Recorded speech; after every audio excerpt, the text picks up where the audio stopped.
Okay, Dan, this is a little bit of some drama, a little bit, but also at the same time, too.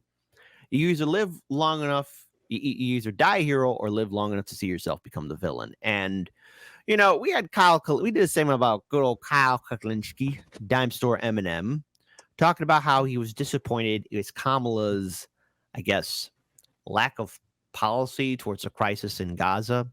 And, again, she doesn't have any policies to run on. And so yesterday, Matt Taibbi and Jimmy Dore gave a huge shout out to another good friend of our show, Turncoat Don, about just overall what happens. And I like to think we here at Hardlands Media have been very consistent for our work. We've been doing this since 2017. Before I pull up this video, Dan, I kind of want to get your thoughts because we've seen a lot of changes in the independent media world.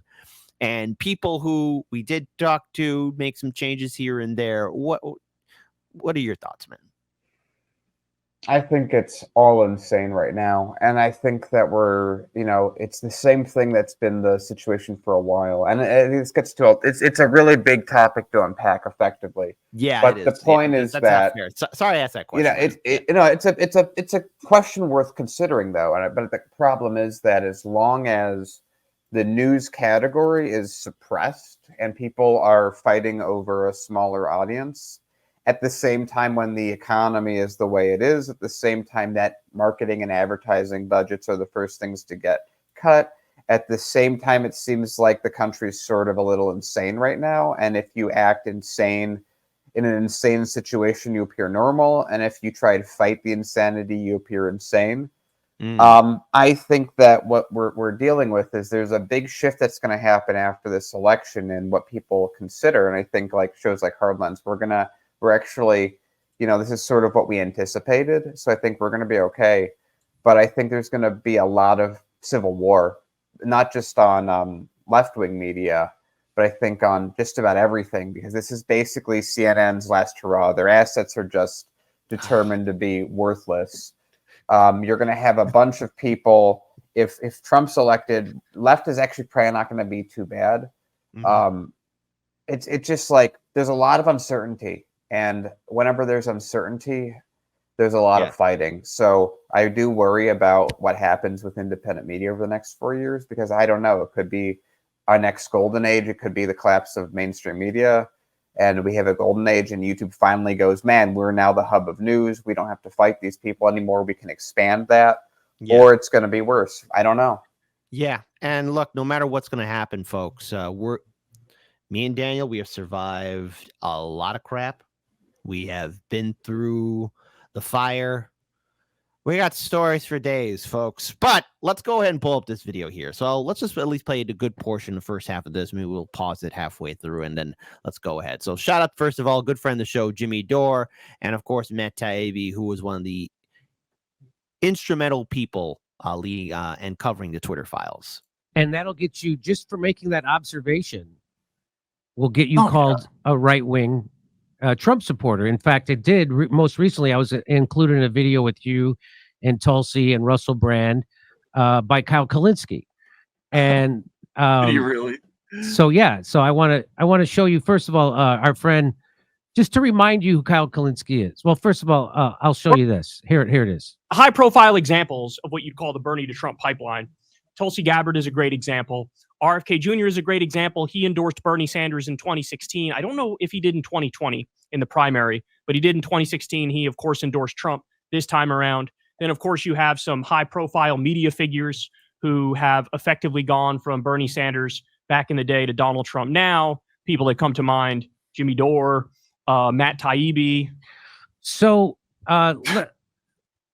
let me just remind you of who Kyle Kulinski is. Kyle Kulinski is a guy who sided with Big Pharma during COVID.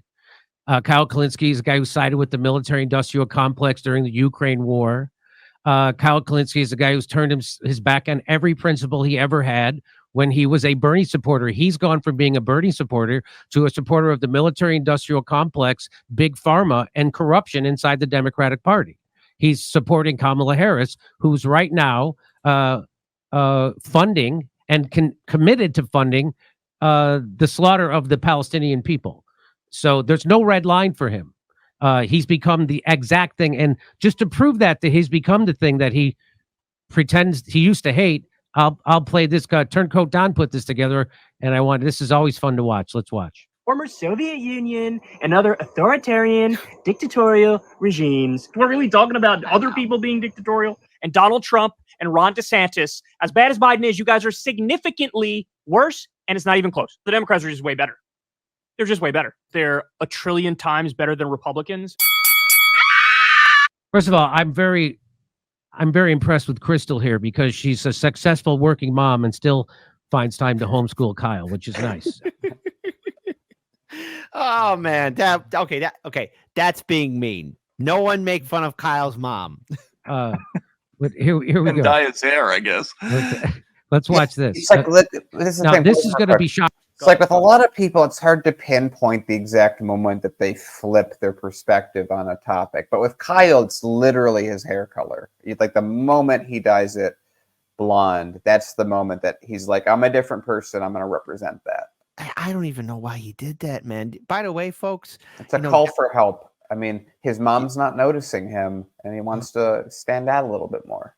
oh, damn. Jeez. It's not something to make fun of. It's a very sad situation. Hey, look, we had a running joke, but I did not say Daniel Rogel Dorn his ass, but Jesus Christ, man, you didn't have to do a call Rogel Dorn. What the hell? But it's Shocking like to some people. but Maybe pause if it. some- But I haven't seen this video, so maybe he's going to do it in a second. But the amount of content there is for people that are willing to put the effort to make this happen, just find Kyle Kulinski post hair change and have him argue against Kyle Kulinski pre hair change. I'm sure there's a few dozen videos you can make compilations of. yeah, exactly. There probably is. And by the way, hold on. Soul Construct says Daniel's spot on. Let's see. And Round Roscoe says that was cold, Dan. That was mean. I don't know where you learned to talk like that, buddy. Someone who watches the I show, learned it from but you. it's not Fit. shocking to me. All right, so there's a lot I have There to he say is, in response yes. to this. These kinds of criticisms from this guy, I honestly believe that these people usually overstate how bad Trump is, and they understate how bad Biden is. Well, you're more ideologically in agreement with Biden than you are in agreement with Trump. Well, actually, when it comes to the First Step Act, I agree with Trump on that. When it comes to pardoning Alice Johnson, I agree with Trump on that. When it comes to TPP, Trump's against it, Biden's for it. I agree with Trump on that. I agree more with Trump on North Korea than I agree with Biden. I would need to be convinced that Biden would fight for at least one or two of my top 5 issues. Medicare for all, free college, living wage, ending the wars, and UBI. The people who say Trump is a fascist and they think he's like, basically, we can't survive another 4 years of America with him. Yes. The country will survive 4 years with Trump. The country will survive 4 years with Joe Biden. Again, I think they understate how bad Biden is. Why? On so many core issues, he's against us. Me, at least. I can't speak for this guy. Joe Biden pushed for NAFTA. He repeatedly pushed for TPP. He's a supporter of the Iraq War. On all the pivotal issues of his time, he was wrong. So stop overstating how bad Trump is. The country's still going to exist in 4 years. And understating how bad Biden is. Because it's annoying. I just don't agree with the people who are like, he's a fascist, he's a Nazi, the country's not going to exist in 4 years. You're hyperbolic and you're ridiculous. Pause it. So this is the point. That's just one exchange. You can make a video like that. Like, again, I think there's a lot more that people can do with Kyle slapping himself. I think that it's like, he's not the same. It's like, that's the other thing that happens. Like, there's these moments, and we've seen it because we've been, doing this for so long, where people just flip and they become the opposite of everything that they stood for because they get pushed over the edge. Yeah. And look, and sadly, that it seems, at least in my experience, I can't really, once people start doing that, I can't think of a single time that they've recovered their life, so to speak. Yeah, there's a lot to unpack. I mean, maybe this is a bigger story altogether, and it's maybe for maybe a I don't know a power panel or something to discuss overall the stresses of doing stuff like on social media and having a presence here. But when you do build an audience, consistency is key, and when you just do a complete 180 because you fall for the fear of somebody. Look, Trump, he's a lot of things, but this end all be all evil cartoon villain is not one of them. I don't think if Trump gets elected in office, it's the end of democracy or our republic because it's already been sold. Like we're crying over something that's already dead, and I think people need to get over this infantile, childish fantasy of being part of some kind of resistance when all what you're doing is you're following the marching orders of the Democratic Party. This is absolute insanity. And then, of course, you see the same thing with the Republican Party calling Kamala Harris Comrade Kamala. Communism and Kamala have absolutely nothing in common. I mean, it's a funny nickname, but you're doing your followers and your supporters a disservice by wrongly labeling Kamala into something that she is not. But at the same time, too, the Democrats calling Trump Hitler 2.0, you're also doing a disservice, and you're causing people to hate each other irrationally. Dan, you wanted to add in something? Yeah, I think that it's just been a tough time. What is that meme that everyone keeps putting out? It's like, I'm tired of living through historic times. So, I mean, like, it's like a lot of people, like, first of all, America's not the greatest in mental health to start with. Not to say that, like, other countries are exceptionally better. Some are. Yeah. But you had Trump come in 26. Actually, I'm going to even go further back. You had just America has gotten traumatized this century. It's like you have 9/11 that traumatizes people. The response to 9/11 traumatizing people. Mm-hmm. The 2008 collapse destroyed a bunch of people's lives. Exactly. And then even the fact that Obama got in ruined some people's lives as well. Then Trump gets in, it destroys an equal number of people on the other side. Their entire brains break. At the same time, media's business model is collapsing, and they're getting more and more extreme because they're making less and less money, and they're becoming less and less relevant as channels like us take over. So they fight behind the scenes with lawyers to try and take us down. Then you have this major pandemic that happens, and historically, every time there's a pandemic, it seems to drive the people that live through it insane. Every time it happens, no matter what, our era is not anything special or useful. Then you have just everything that's happening. You have everyone also at the same time taking in more information on a given day or than most peasants would take in a whole year, like 200 years ago. Humans are not evolved or designed to live through the amount of change that we're living through. And I think the biggest shift that we're dealing with is the internet that I think no one talks about, but it affects everything I'm saying. It's that all of human history, humans have been mostly hunter-gatherers. Even when we started farming, it was you knew the 150 people around you that you worked with that were in your town. Yeah, that's how human hierarchy existed. That's how the world's hierarchy system existed. And all of a sudden, in the last 2 decades, that shifted from the people that you're in your church or your town or your work or that you've ever to I can now talk to someone that is exactly like me halfway around the world, and I never have to interact with people that aren't like me. And I think that is just all tradition can't be grabbed onto, and there's no hope for the future. So people are very stressed, and that explains why everyone's making really irrational decisions. The reality is people are acting normally in an insane period of time. Yeah, I'm glad you brought this up. It's not related, but I could see the commentary being the same. It was a documentary on the Julian Claudian dynasty, and it got to a point with Caligula. And the thing is, of course, we all know lead poisoning really caused his mental decline.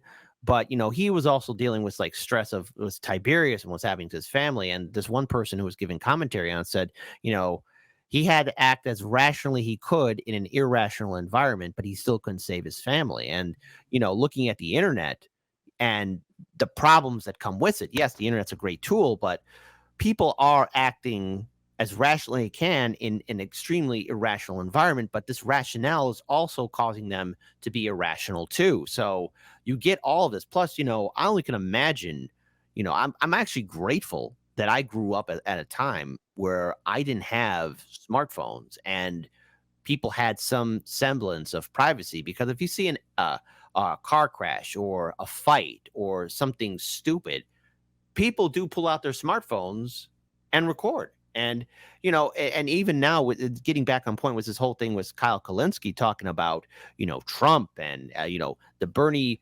Trump pipeline. We all change, and even I've been called a right winger because I don't support Bernie Sanders or the Democrats. But the reason why I'm not supporting Bernie or the Democrats is because we got lied to, we got tricked. But nowhere on my show or even in private conversations have I talked about supporting Donald Trump. I will acknowledge that he has kept his political movement together. I mean, I do commentary. I just can't sit here and lie to the audience that, oh, well, Trump's terrible. Well, why is he filling up the stadiums?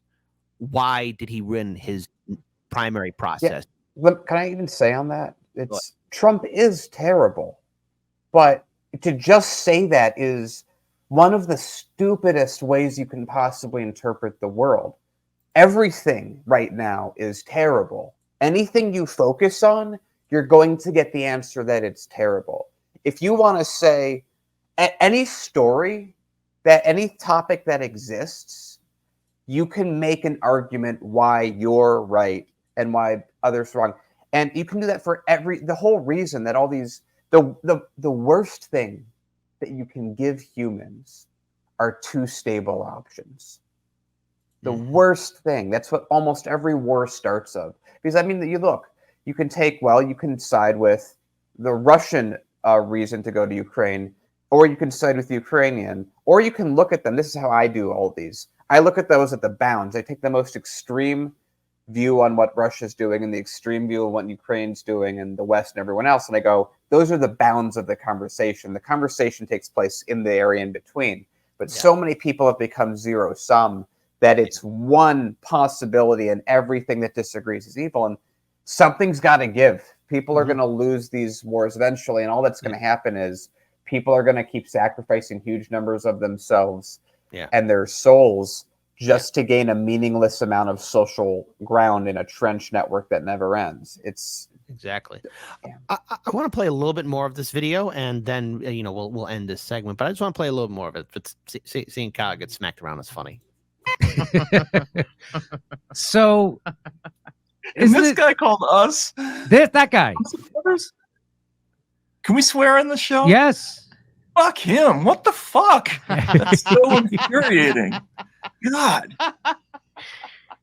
It's pretty. He used to be exactly where we are, telling the truth objectively about the objective truth of the situation and the political realities. And then he dyed his hair blonde, started dating a 40 millionaire. Okay, and go ahead. I just want to say that I understand why everyone has to speak this way in this era, but the reality is that there is no one objective correct response. Exactly. And the reality is truth is an accumulation of willpower. Mm-hmm. And truth is what the world decides truth is when it comes to how humans interact. Here's the reality. Someone's going to win these conflicts eventually. And that person, and then the world will shape its existence and the outcome of it based on that. There is no, this is what's hard about it. There is no objective answer to what's right. And anyone can pick a side. And so we do our show, we pick where we think the line is, but that's just our perspective at the end of the day. And I think that if people realized that no one's right, everyone's right, but no one's correct. Everyone is picking the right decision from their point of view, but there are objectively more points of view that lead to different outcomes. And as long as we keep fighting and pretend that there's only one objective, we're never going to get out of this. And it's an ongoing cycle. And I think from what we've done, and I'll give you the final word on this one too. But from what we've done when we've covered protests and, people, way early on, we were on radio and we had our cell phone and we were on the streets and we were, doing all this work, and hashtag, I miss those days. They were fun days, but they were stressful too. There were so many people that we saw that were in leadership positions that, had, a good portion of followers there. And as soon as Biden got into office, I saw them all disappear. We both saw them all disappear. And yeah, but it's like, this is a perfect example of it. People stopped being, when Bernie was running in 2016, people were pro Medicare for all. That energy didn't dissipate. It just turned into against Trump, which is the worst possible outcome for the movement. That's why we've been so upset at Bernie Sanders for abandoning his movement. Yeah. Is because this was the inevitable outcome. You take hope and you spit out it enough times, it turns into resentment. Exactly. And so people can't see a brighter future. And again, everyone is in their siloed holes. And because of the way the internet works, everyone can find someone that agrees with them. Yeah. Yeah. And I guess I'll end this with this. Look, to my audience, what I expect all of you to do is, after this show, challenge yourselves and see other perspectives and points of view. See what the other side is saying. Now, look, I'm friends with libertarians and Greens and socialists, and yes, even some Trump people. Because when you push politics aside and really hear people, hear their perspectives and thoughts, instead of being like, debate me, bro, I'm going to own you. I want to, okay, here's what I'm seeing. Here's my perspective. Or I didn't see it that way before. Have an actual civil conversation. I mean, it will change your perspective. And I can agree with things that some libertarians or socialists or Trumpers or Greens are talking about. And yes, by some extent, maybe liberals, if their heart's in the right spot. I mean, I get it. But look past the boundaries. And just because someone thinks differently than me, I'm not going to say that they're this or they're that. Jimmy Dore is not a Trump supporter. Neither is Matt Taibbi. And neither am I. But we cover these stories and we are critical of the Democrats. We all are, because of their own hypocrisy. But guess what? I'm going to give the same kind of heat to the Republicans. But at this point, what can I say about the Republican Party or these jagoff politicians that have been said? Daniel, okay, your final word, and we're going to move on. Yeah. It's just, we're it's hard to, as you guys can tell, it's a little hard to even put into words like the craziness. But I think that here's my summary. If I could put all of what I'm trying to say into one statement. The powers that be stay in power when the status quo maintains itself.